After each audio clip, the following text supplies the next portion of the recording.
আসসালামু আলাইকুম বিদ্রুম। আজকে আপনাদেরকে দেখবো জাম্বুরা ভর্তা কিভাবে বানাতে হয়। প্রথমে জাম্বুরাগুলোতে ভালো করে ছিঁড়ে নেবেন যাতে কোনো ধরনের আঁশ না থাকে। যদি আঁশ থাকে হয়তো খাওয়ার সময় একটু তিতে দিতে মারতে পারে। অনেকদিন ধরে ভাবতেছি এই জাম্বুরা ভর্তা খাওয়ার জন্য, দিন জাম্বুরা পাইতেছিলাম না। তারপর হঠাৎ করে চোখের সামনে পড়লো, তাই জাম্বুরাটা নিয়ে নিলাম, নিয়ে বাসা আনি ভর্তা রেসিপি শুরু করলাম। তাই নিজে নিজে শুরু করলাম ভর্তা বানানি।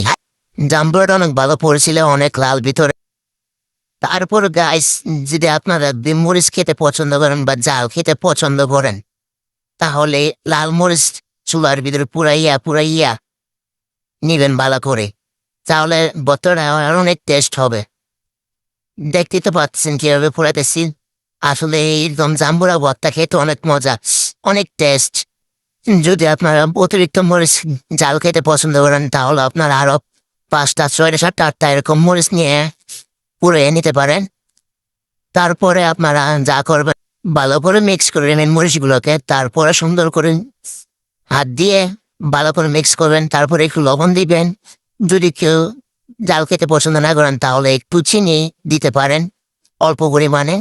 দিলে আরো আচারটা অনেক টেস্ট হবে। এভাবে আচার রেসিপি তৈরি হয়ে গেল। গাইস, এখন একটু খেয়ে দেখবো কেমন হচ্ছে টেস্ট। আসলে তো অনেক টেস্ট হয়েছে, সেই স্বাদ গাইস।